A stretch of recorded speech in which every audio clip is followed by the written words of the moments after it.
भगवान शंकर पर चढ़ा हुआ जल, शिवजी पर समर्पित किया हुआ जल, थोड़ा सा जल उसमें से बचा हुआ शिव मंदिर से लाया हुआ कुंडकेश्वर महादेव के नाम का जल पीपल के वृक्ष के नीचे चढ़ा देने पर किसी भी ग्रह, चाहे शनि बेकार चल रहा हो, चाहे राहु बेकार चल रहा हो, चाहे केतु बेकार चल रहा हो, चाहे बुध हो, चाहे बृहस्पति हो, कोई भी ग्रह, नवग्रह में से कोई भी ग्रह अगर आपका बेकार चल रहा है, अपने शिव मंदिर में गए, शंकर जी पे चढ़ा हुआ, शंकर जी पे जल समर्पित करा, उसी कलश में थोड़ा सा जल बचा लीजिए और वो जल अगर आपने पीपल के दे दिया है कुंडकेश्वर महादेव के नाम से, ग्रह अपने आप अनुकूल होने लगे। शनि महाराज का भी पांव टूट गया था। टूटा था कि टूटा था? जब अपनी माता संध्या को लात मारी थी, शनि महाराज ने लात मारी तो पांव टूट गया। शनि महाराज की आंख में आंसू, देवर्षि नारद के पास है, नारद जी मेरा पांव टूट गया, मैंने अपनी मां को लात मारी। नारद जी बोले तू तो द्रोषी है, तूने अपनी माता को लात क्यों मारी? कुछ करिए। कोई देवता नहीं अपनाया, तब भगवान नारद जी ने कहा शंकर जी के शिवलिंग की स्थापना कर, उसकी पूजन कर। जहां काशी विश्वनाथ के मंदिर आप लोग जाते हो, जिस विश्वनाथ का आप दर्शन करते हो, ये काशी का विश्वनाथ का प्राण प्रतिष्ठा शनि महाराज ने करी थी। शनि महाराज के हाथ का शिवलिंग है और शिवलिंग की स्थापना कर कर शनि महाराज ने भगवान शंकर से मांगा। शिवजी प्रकट हुए, मांगो शनि तुमको क्या चाहिए? शनि महाराज ने कहा मेरा पांव टूट गया, आप कृपा करिए। भगवान शंकर ने कहा शनि तूने मेरा भजन करा है, जा तेरा पांव तो जुड़ेगा पर पांव में थोड़ी लचकता तेरी बनी रहेगी। दुनिया के लोगों को शनि लगता है और शनि को शंकर लगता है।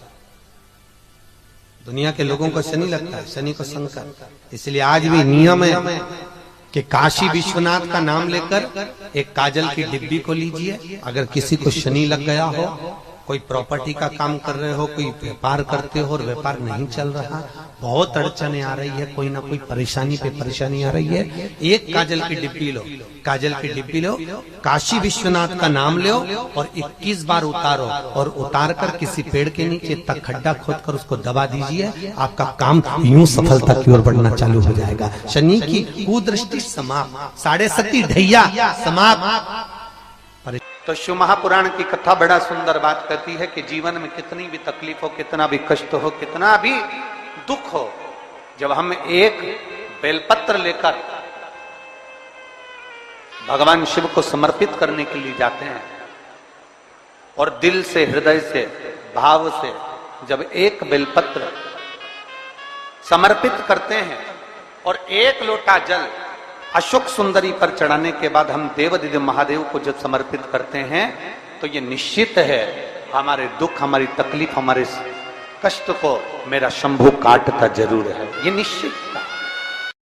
तो शिव महापुराण की कथा बड़ा सुंदर बात कहती है कि आप लोग तो एक लोटा जल चढ़ाते हो, सारी समस्या का हल, जरा जम के बोलो, सारी समस्या का हल। आप लोग तो एक लोटा जल चढ़ाते हो तो उसका फल तो मिलेगा। भद्राई और उसकी धर्म पत्नी से कह दिया, भद्राई और उसकी धर्म पत्नी कीर्तिमालिनी से भगवान शंकर ने कहा मांग लो तुम्हें जो चाहिए। भद्राई और कीर्तिमालिनी ने हाथ जोड़कर वर मांगा, प्रभु आप ब्राह्मण का रूप रख कर आए थे, आज से आपका नाम द्विजेश्वर महादेव हो। प्रभु एक विनती और है, एक विनती और,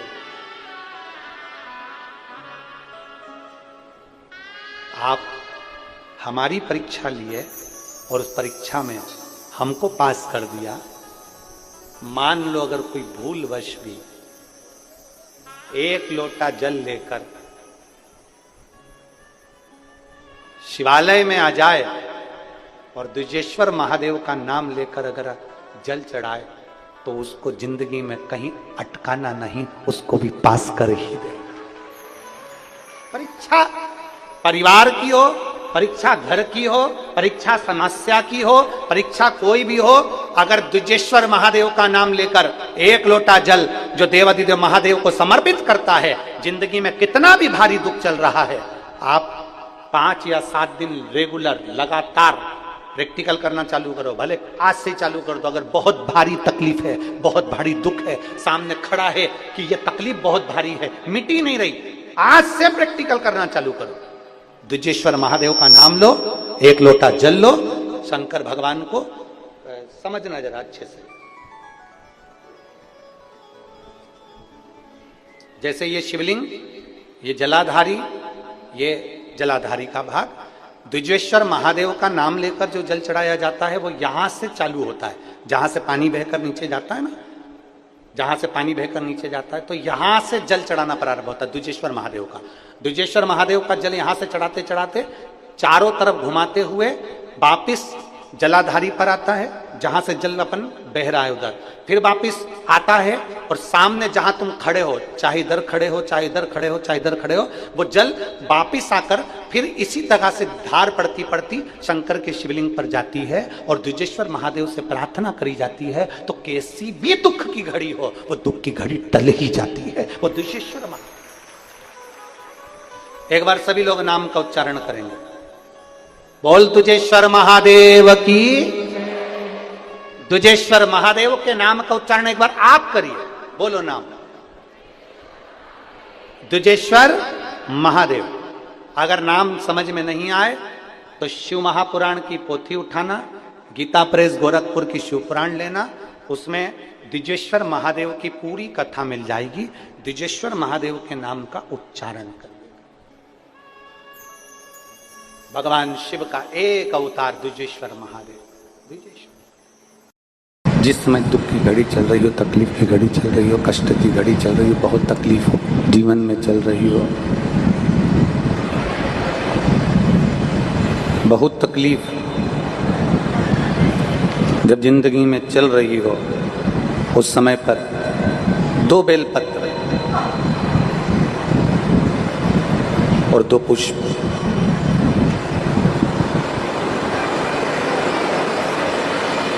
दो बेलपत्र और 2 पुष्प, एक पुष्प लाल लेना है, एक पुष्प लाल लेना है और एक पुष्प श्वेत लेना है।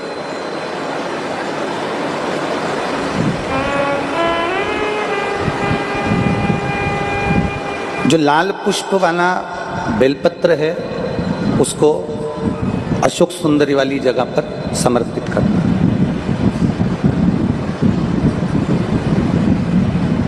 और श्वेत पुष्प वाला जो बेलपत्र है, सफेद पुष्प वाला जो बेलपत्र है, उसको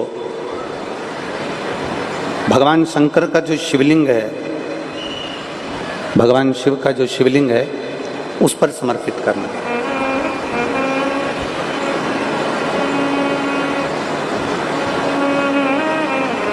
एक जो लाल बेलपत्र, लाल पुष्प का जो बेलपत्र है, लाल पुष्प वाला जो बेलपत्र है,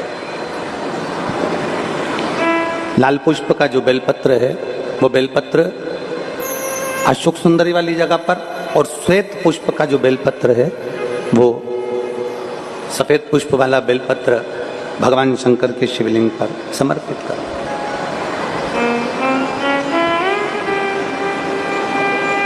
अपने दिल की कामना अपने मन से बाबा से प्रार्थना करो, अपने हृदय से भगवान शिव को कहो और दिल से देवादिदेव महादेव को कह कर आओ, दिल से, हृदय से।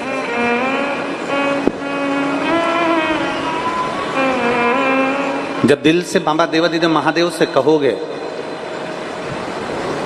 हृदय से भगवान शंकर से प्रार्थना करोगे तो देवादिदेव महादेव सुनेंगे जरूर।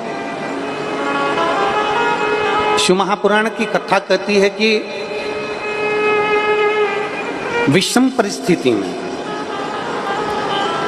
तकलीफ की घड़ी में, विषम परिस्थिति में, तकलीफ की घड़ी में, कष्ट की घड़ी में, विषम परिस्थिति में प्रयास करो कि हम शंकर और पार्वती, शिव और पार्वती को पुकारें। विषम परिस्थिति हम भगवान शंकर और पार्वती जी का स्मरण करें। विषम परिस्थिति में हम देवादिदेव महादेव और माता पार्वती का स्मरण करें। कई लोग कहते हैं कि गुरुजी हम शिव जी को जल चढ़ाते हैं और देवादिदेव महादेव को जल चढ़ाते हैं, तो क्या पार्वती जी को भी जल चढ़ाने जाना पड़ेगा? पार्वती जी को भी जल चढ़ाने के लिए जाना है। शिव महापुराण की कथा कहती है, आप अगर हृदय रखकर जरा ध्यान देंगे, जैसे ये शिवलिंग है, ये जलाधारी है, और अगर आप हृदय रखकर जब हम देवादिदेव महादेव को जल चढ़ाते हैं, शंकर जी को जल चढ़ाते हैं, और वहीं जल चढ़ाते चढ़ाते आप अशोक सुंदरी वाली जगह अर्थात माता पार्वती जी का हस्तकमल और अशोक सुंदरी वाली जगह पर भी अपने जल को थोड़ी सी धार लगा देते हैं तो शंकर और पार्वती दोनों को ही वो जल समर्पित हो जाता है। वैसे तो शिव महापुराण की कथा ये कहती है कि केवल एक देवादिदेव महादेव को जल चढ़ा देने से, शिव महापुराण की कथा कहती है केवल एक देवादिदेव महादेव को जल समर्पित कर देने से 33 कोटि देवता, चाहे फिर उसमें गणेश जी हों, कार्तिकेय जी हों, जगदम्बा अम्बा हो, चाहे नवग्रह देवता हो, चाहे पंचलोकपाल हो, षोडश मातृका हो, 64 योगनियां हो, सारे देवी देवता उस शंकर भगवान के शिवलिंग में विराजमान हैं। तो शिव महापुराण की कथा कहती है जब हम एक लोटा जल, जैसे हमने दूसरे दिन की कथा में एक बात कही थी कि अपने पितृदेव, अपने कुल देव, अपने ग्राम देव, अपने स्थान देव, अपने नगर देव, किसी भी देवता का अगर हम स्मरण कर रहे हैं और हमको नहीं मालूम कि हमारा कुल देवता कौन है, हमें नहीं मालूम हमारी कुल देवी कौन है, हमें नहीं मालूम हमारे पितृ कौन है, हमें नहीं मालूम कि हमारे स्थान देवता कौन से हैं, हमें नहीं मालूम कि हमारे खेड़े के देवता कौन से हैं, तो शिव महापुराण की कथा कहती है एक लोटा जल जब हम देवादिदेव महादेव को समर्पित करते हैं तो सारे देवताओं को वो जल प्राप्त हो जाता है और सारे देवता मिलकर हमारा कल्याण कर देते हैं। एक नियम जो विश्वनाथ मुनि ने अपनी धर्म पत्नी को बताया है, 7 नदियों का जल, 7 सरोवर नहीं, 7 पवित्र नदियों का जल, हृदय की बात, एकांत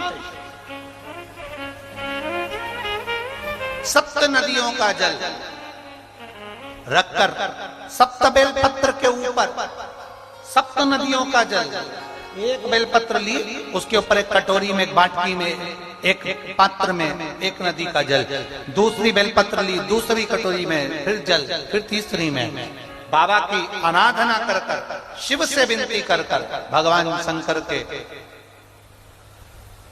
नामों का 108 नामों का जाप कर कर, श्री शिवाय नमस्तुभ्यम कर कर एक कटोरा जहां से पानी बहकर नीचे आता है वहां लगा लीजिए और एक बेलपत्री को उठाकर शिव जी के शिवलिंग पर समर्पित करिए। समर्पित करते समय डंडी का मुख अशोक सुंदरी की ओर हो। अशोक सुंदरी का जगह मालूम है सबको? सबको मालूम है ना? अशोक सुंदरी की ओर मुख, अशोक सुंदरी फिर समझ गड़बड़ ना करिए। ये शिवलिंग जलाधारी, ये जल बह रहा है नीचे सामने से, स्थान गणेश जी का, कार्तिकेय जी का, बीच में एक मोटी सी लाइन होती है, वो अशोक सुंदरी का स्थान है। शंकर जी की 6 नंबर की लड़की अशोक सुंदरी। जब हम प्रयोग करेंगे एकांतेश्वर महादेव का, ये बेलपत्र जो हमने समर्पित करी है, डंडी का मुख अशोक सुंदरी की ओर हो, डंडी का मुख। आप बैठे कहां पर हो जल चढ़ाते समय? शिव जी को जल कहां बैठकर चढ़ाया जाता है? जम के बोलो जरा। जहां से जल बहकर जा रहा है इसके ठीक विपरीत की ओर, ठीक विपरीत की ओर जल बहकर जा रहा है इधर, तो तुम बैठोगे इधर, इधर नहीं बैठोगे, इधर नहीं बैठोगे। जल इधर बह रहा है तो तुम इस साइड बैठोगे। यहाँ बैठकर फिर बेलपत्र को आप समर्पित करोगे। डंडी का मुख उधर होगा, पत्ती का मुख आपकी ओर होगा, और जो एक नदी का जल है वो समर्पित कर कर जो पात्र लगा है उसमें वो जल इकट्ठा होते चले जाएंगे। दूसरी बेलपत्र उठाना है, 108 बार शिव का नाम लेना है, फिर वापिस बेलपत्र श्री शिवाय नमस्तुभ्यम कर कर समर्पित करना है। डंडी का मुख अशोक सुंदरी की ओर होना। जब 6 बेलपत्र अशोक सुंदरी की ओर जाएगी, 7वें नंबर की जो बेलपत्र है उसका डंडी का मुख आपकी ओर होगा, और डंडी का मुख आपकी ओर होकर जल चढ़ाकर आप उस जल को झेल लेंगे। जहां नंदी बैठे हैं, नंदी का जो पांव जिस जगह पर उठाओ, अगर इस पांव उठाओ तो ईश्वर, ये पांव उठाओ तो ईश्वर। नंदी का पांव जहां उठा रहता है वहीं पर बैठकर पति पत्नी दोनों उस जल को आचमन कर लेंगे, दोनों उस जल को पूरा पी जाएंगे और बाबा से झोली पसार कर प्रार्थना करेंगे कि हमें संतान का सुख देना, मेरा देव अधिदेव महादेव प्रदान करें। एकांतेश्वर महादेव का स्मरण करिए। एकांतेश्वर 7 पवित्र नदियों का जल, उसमें से कावेरी, नर्मदा, गंगा, गोदावरी, सरस्वती, जितनी ये 7 नदियों की पवित्रता है, मंदाकिनी, नर्मदा, गंगा आदि, यमुना, 7 नदियों का जल एकत्रित कर और 7 नदियों के जल से किसी भी महादेव के मंदिर में एकांतेश्वर महादेव का नाम ले। कौन से महादेव? हमने पहले कथा में कहा है, कई बार एकांतेश्वर महादेव की कथा भी कही है, सुनिए आप लोगों ने। एकांतेश्वर महादेव का हमने वर्णन किया है। जिस दिन तुम्हें लगे कि मेरा ये काम होना चाहिए, उस दिन एकांतेश्वर महादेव के पास जाकर बैठ।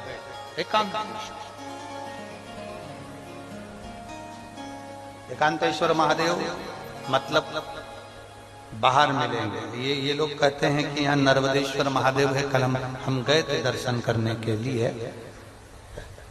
इनका कहना है कि ये नर्मदेश्वर महादेव है, पर हमारा जो स्पर्श मात्र से हम जो समझते हैं, हमने ये जाना है कि ये जो धरा है, ये जो भूमि है तारा बाबा की जो कुटिया है, ये शहर से दूर होना चाहिए।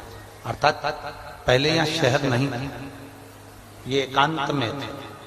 एकांत में थी तो यहाँ जो तारा बाबा आराधना करते थे शंकर की, वो शंकर साधारण नहीं होगा, वो एकांतेश्वर महादेव ही कहलाया।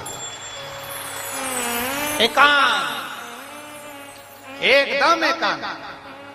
इनका कहना है नर्मदेश्वर है, वो नर्मदा का शिवलिंग है। शिवलिंग कहीं का भी हो सकता है, पर उसकी एकांतता देखी जाती है, एकदम मौन स्थिर साथ बैठे, जहां केवल शिव के सिवा कुछ भी नहीं, शंकर के सिवा कुछ। जो आया वो गुफा के चक्कर में घुस गया, जिसको शंकर से मिलना था वो डायरेक्ट पहुंच गया, उसे गुफा से मतलब ही नहीं रहा, उसे तो एकांतेश्वर से मतलब था। पहुंचा, बैठा, जल चढ़ाया, स्पर्श किया और चल बाबा से अपने दिल की। 3 स्थान शंकर के शिवलिंग में, 3 स्थान ऐसे हैं जहां का स्पर्श कर लेना चाहिए और अपने मन की कामना बाबा से कह देना चाहिए। तो कहते हैं वो नारी को जिंदगी में कभी दुख नहीं झेलना पड़ता है। 3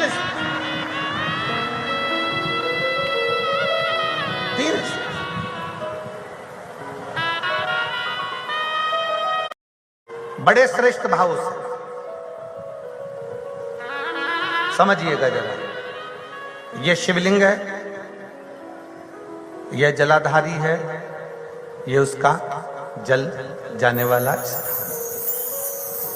इधर कार्तिकेय, गणेश कार्तिकेय का स्थान, बीच में अशोक सुंदरी का स्थान, ये माता पार्वती जी का हस्त कमल, ये भगवान शंकर का शिवलिंग।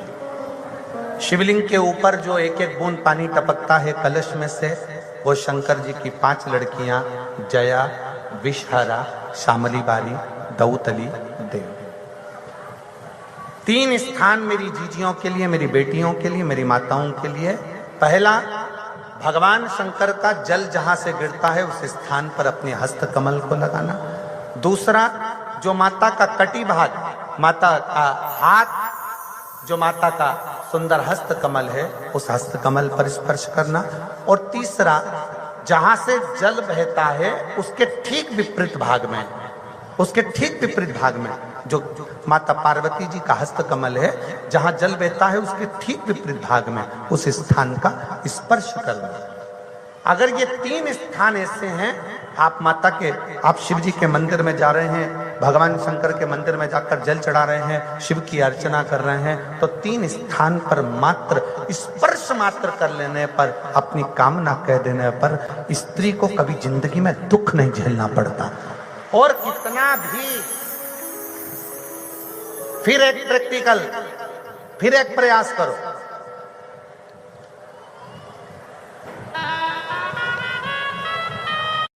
पहले तो मेरे जितने जीजा बैठे हैं, जितने मेरे पुरुष बैठे हैं, जितने मेरे जीजा उन बैठे हैं, उनसे निवेदन है, अपने आप में दृढ़ बनाओ कि मैं, हाँ, हम संकल्प नहीं दिलाएंगे, संकल्प दिलाने से कुछ नहीं होता, फालतू की बात है। हम दिला भी देंगे, तुम वापिस पहुंच गए तो ऐसा फालतू का माथा पच्ची हम करते रहे। आप अपने मन से दृढ़ बनाओ कि मैं अपने बच्चों के लिए, अपनी पत्नी, अपने बेटों और अपने माँ बाप की इज्जत के लिए और अपने घर के बेटों को, मुझे डॉक्टर बनाना है, इंजीनियर बनाना है, मुझे मेरे बेटे को कलेक्टर बनाना है, अपने बच्चों की जिंदगी बनाने के लिए आज से मैं मदिरा नहीं पीऊंगा, मैं दारू नहीं पीऊंगा, मैं नशा नहीं करूंगा। अपने घर के बच्चों को, अपने घर के एक संकल्प अपने भीतर आप स्वयं लीजिए। हम नहीं दिलाएंगे, हम ये फालतू काम, क्योंकि हमें मालूम है हम संकल्प दिला देंगे, तुम नहीं छोड़े तो बद्दुआ हमें लगे, का मतलब फालतू। में अगर किसी का तलाक हो रहा है, छूट रहा है, संबंध खत्म हो रहा है, तो आज भी महाराज श्री हरि और हर, इन दोनों का साझा कर यदि नंदी से लेकर भगवान शंकर के शिवलिंग तक, नंदी से लेकर भगवान शंकर के शिवलिंग तक एक मौली, जो लाल पीला धागा होता है ना, जिसको हाथ में बांधते हैं पूजन के टाइम पर, तो वो लच्छा, वो नाड़ा, वो मौली जो है, वो जो बांधने वाला है, नंदी का जो एक चरण खड़ा हुआ है, बाकी का चरण एक आगे का नीचे दबा हुआ है, पीछे का चरण भी दबा है, पर एक नंदी का चरण ऊपर है। उस चरण से लेकर भगवान शंकर के शिवलिंग तक